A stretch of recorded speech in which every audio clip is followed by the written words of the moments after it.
नमस्कार, आप देख रहे हैं मोर ध्वज एक्सप्रेस। आपको बता दें, खबरों की दुनिया से निकलकर हम पहुंचे हैं उपमन्यु प्रे पब्लिक स्कूल, अलकापुरी, भगवानपुर, मुजफ्फरपुर में, जहां हम जानेंगे शिक्षा को लेकर क्या कुछ यहाँ होती है चर्चा।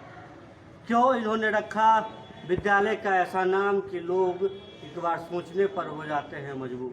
आइए जानते हैं, यहाँ निर्देशक हैं, इनसे हम जानेंगे क्यों रखे विद्यालय का ऐसा नाम। सबसे पहले एक सुधार करते कि हम यहाँ के निर्देशक नहीं, कार्यकारी निर्देशक, यहाँ के प्रबंध निर्देशक और संस्थापक श्री पवन कुमार उपमन्यु जी हैं। उपमन्यु का अर्थ होता है, लोग अभिमन्यु को जानते हैं ज़्यादा, लेकिन उपमन्यु को जाने जो ऐसा गुरु भक्त थे जिन्होंने गुरु के कहे हुए हर बात को माने। गुरु जी ने कहा, जब भिक्षा मांग कर लाते हो तो अपने स्वामी के लिए, अपने गुरु के लिए लाओ, फिर दोबारा भिक्षा नहीं लेना है। गाय का दूध अगर चराते हो तो गाय के दूध मत पियो, ये इस पर अधिकार उनका है जिनका ये गाय है। तो बछड़े के फेन को जीवपान करके उन्होंने अपना गुजारा करना शुरू किए। फिर गुरु जी कहे ये भी गलत है, तो वास रह गए और गुरु के भक्ति में लगे रहे।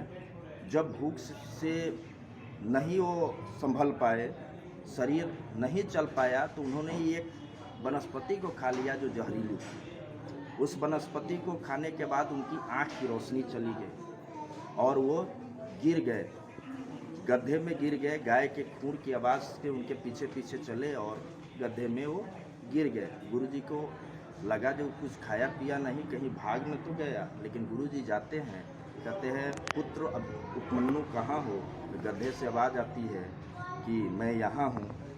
तब गुरुजी ने उनको बताए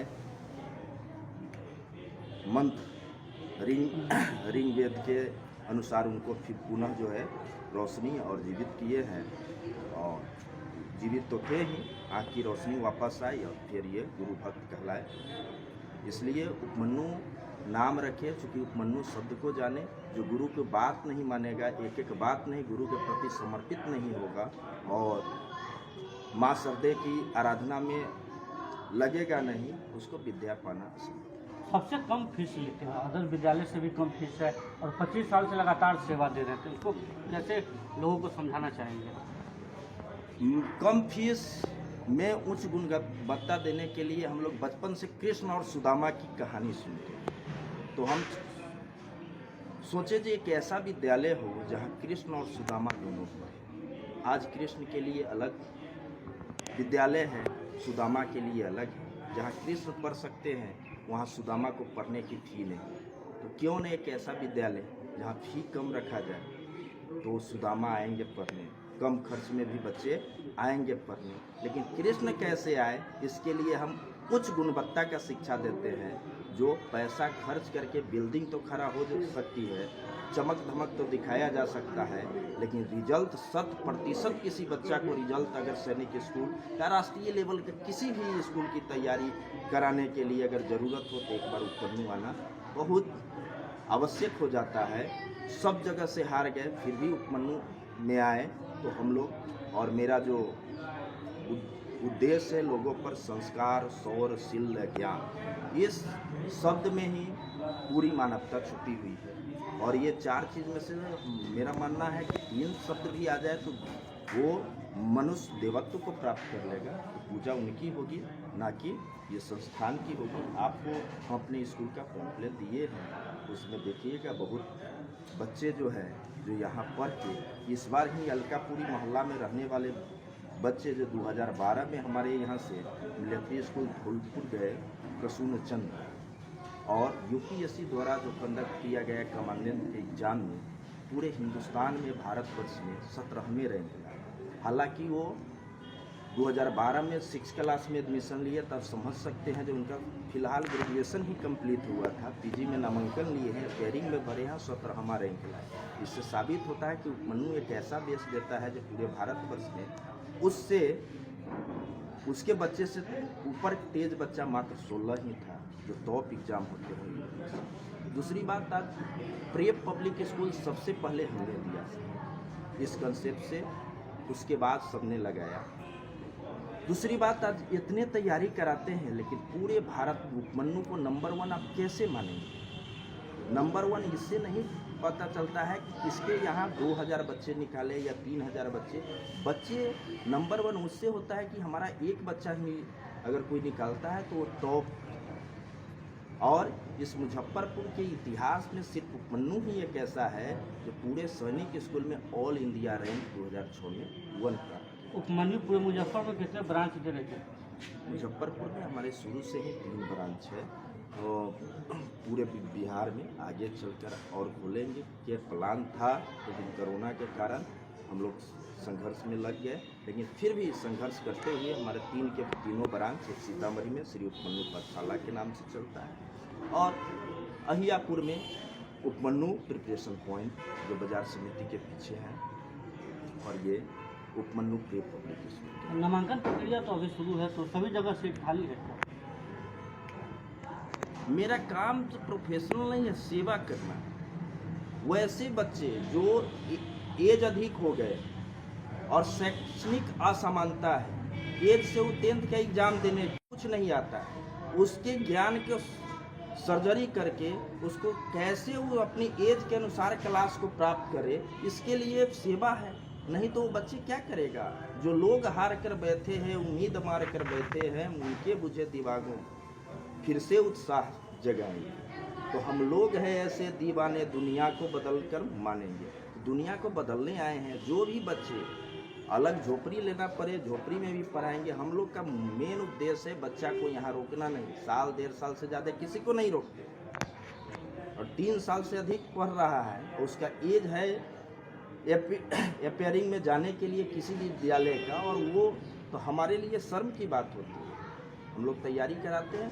वैसे आपके माध्यम, न्यूज़ चैनल के माध्यम से वैसे अभिभावक जिनके बच्चे की एज ज़्यादा हो गया है, वो अपने पढ़ाई से चिंतित है, वो एक बार आए, फी रहे या ना रहे। हमने मुजफ्फरपुर को डीएम को लिख के दिया है, कोई अनाथ बच्चा है जिसको कोई नहीं है, शुरू से ही उपमन्यु रहना, खाना, पढ़ना सब कुछ फ्री देते हैं। चूँकि हम लोग देश सेवा के लिए ही जन्म लिए हैं। ना जाने जब हम जन्म लिए तो ये जो प्राणवायु ऑक्सीजन हमारे शरीर तक पहुंचा, वो किसके द्वारा लगाया गया पेड़ से पहुंचा, ये हम नहीं जानते। लेकिन इतना जानते हैं कोई हमारे भारतवासी ही रहे होंगे, इसलिए इस धरती के भले जब हम जन्म लिए हमें दूध की आवश्यकता हुई, कोई ग्वाला हमारे घर तक दूध पहुंचाया पैसा लेकर, लेकिन वही नहीं पहुंचाता, अगर गाय पालन नहीं किया रहता तो हम जीवित नहीं रहते दूध के बिना। इसलिए हम देश के ऋणी। तो इस ऋण को उतारने के लिए हमारे यहाँ सीट हॉस्टल में लिमिट रहता है, तो गार्जियन से कहेंगे जल्द से जल्द, और फरवरी तक नामांकन फी नहीं है, सिर्फ रजिस्ट्रेशन है, संपर्क करें। बच्चे और अभिभावक से क्या कुछ कहना चाहेंगे? बच्चे अभिभावक से यही कहेंगे कि आप बच्चे के भविष्य की चिंता करें। हम लोग रामचरितमानस पढ़ते हैं, दोहा है एक, हर ही शिष्य धन शोक न हरहि, सो गुरु परम न रकमुख पर। यानी जो गुरु बच्चे का धन का तो शोषण करता है, लेकिन उसकी भविष्य की यानी शोक की चिंता नहीं करता है, वैसे गुरु परम नरक में पड़ता है। अब सैकड़ों उदाहरण आप अपने गांव समाज में भी मिल जाएंगे, जो कोई सरकारी स्कूल का हेड मास्टर जिनका सैलरी लाखों में रहा, उनके बच्चे आज रोड पर भटक रहे हैं, कुछ नहीं कर पा रहे हैं। लेकिन प्राइवेट स्कूल में पढ़ाने वाले टीचर के बच्चे अच्छे कर रहे हैं, बीपीएससी कंप्लीट कर रहे हैं, यूपीएससी आईआईटी में जा रहे हैं। तो इसीलिए हम लोग पैसा लेते हैं, तो उसकी भविष्य की चिंता करते हैं। आप अपने बच्चे के भविष्य की काउंसलिंग भी कराइए कि आपके बच्चे किस लायक है। क्योंकि गुरुकुल में पहले था पढ़ाया नहीं जाता, बच्चे को छोड़ दिया जाता था, सब कला में देखा जाता था कि इसके मन की तरफ है, उसी दिशा में। क्या परिचय देंगे दोस्तों? मेरा नाम सतीश कुमार यादव है और मैं इस विद्यालय के प्रबंध निर्देशक श्री पवन कुमार मन्नू जी का परम प्रिय छात्र रहा हूँ, और इस कारण उन्होंने ये मौका दिया कि कार्यकारी निर्देशक बनाए। और चूँकि बचपन से उनके विचार को हमने जाना, तो ये विचार जीवित रहे। उपमन्यु जो विचार है देशभक्ति का विचार है, उपमन्यु जो विचार है वो जीवित रहे, इसलिए वो हमें प्रमोट कर रहे हैं और खुद क्लास लेने भी आते हैं। और हमारे आप डायरी भी पढ़ेंगे, सब कुछ पढ़ेंगे। हमने जो डायरी छपवाने के लिए प्रिंटिंग प्रेस के वाले के पास गए, यही माँ सरस्वती की सुबह में जो आराधना होती है, जो कविता है, वो देखने में हाथ से लिखा हुआ कुछ समझ में नहीं आया तो इंटरनेट पर खोजने गया, नहीं। हमारे यहाँ का जो प्रार्थना है वो अगर शुद्ध मन से आप सुनेंगे, कभी देखेंगे किसी बच्चा के द्वारा, तो वहीं से जो है पढ़ने का एकदम उम्मीद जगता है। प्रसन्न श्वेत हंस पे विराजती सरस्वती, ये कहीं मिलेगा इंटरनेट पर नहीं। बच्चे सुबह में उठते और वक्त ज़्यादा नहीं लेते हुए हमारी हॉस्टल में जो बच्चे रहते हैं वो क्या करते हैं, वो हम संक्षिप्त विवरण देते हैं कि हमारे विद्यालय में जो छात्रावास में छात्र रहते हैं वो 4:50 में जगते हैं। जगने के बाद सारे बच्चे फील्ड में आएंगे, चूँकि वो हम जगे हैं क्यों, राष्ट्र के लिए, इसलिए सारे बच्चे लाइनअप होते हैं और हिमाद्री तुंग सिंह से प्रबुद्ध शुद्ध भारती स्वयं प्रभा समुज्जला स्वतंत्रता पुकारती, ये कविता का गान करते हैं। और उसके बाद सभी बच्चे लाइनबद्ध होकर बैठकर पानी पीते हैं। उसके बाद फ्रेश होते हैं। फ्रेश होने के बाद पुनः जो है सरस्वती माँ के चरणों में समर्पित होकर वो प्रातः वंदना गाते हैं, फिर नाश्ता करके कोचिंग में बैठते हैं। उसके बाद स्कूल के प्रक्रिया शुरू होती है, उस लंच में हम लोग भोजन देते हैं। हमारे यहाँ जो भोजन है वो पूर्णतः भारतीय आहार प्रणाली पर, यानी चाउमीन, पास्ता, ये सब, बर्गर, ये सब पर आधारित नहीं। हमारे यहाँ जो भोजन नाश्ते के सामग्री है जो हाथ से बना हुआ, जो हमारी माँ जैसे घर पर बना कर देती है उस तरह से। तो आप देख रहे थे मोरध्वज एक्सप्रेस, जहां चर्चा हो रही थी उपमन्यु प्रे पब्लिक स्कूल का, जहां किस प्रकार से व्यवस्था की गई है बच्चों की पढ़ाई का, उनके भोजन का, रहने सहने का, ये पूरा व्यवस्था हम दिखाने का प्रयास किया। क्या कुछ यहाँ के लोगों ने कहा वो हमने दिखाने का प्रयास किया। आप इसके लेकर क्या कुछ सोच रहे हैं, क्या कमेंट करना चाह रहे हैं, कमेंट ज़रूर करें। और अगर अपने बच्चे का भविष्य बनाना चाह रहे हैं तो एक बार अभिमन्यु प्रे पब्लिक स्कूल आए और यहाँ अपने बच्चे को 10 दिन पढ़वा कर जरूर देखें। क्या कुछ रिजल्ट होगा उसके बाद एडमिशन कराएं। आगे अपने बच्चे का भविष्य को लेकर सभी जो अभिभावक होते हैं चिंतित जरूर होते हैं, लेकिन आपका बच्चा जब तक पढ़ेगा नहीं, संस्कार उसमें आएगा नहीं, तब तक आगे विकास कर नहीं पाएगा। दीजिए इजाज़त, मैं संवाददाता विकास कुमार।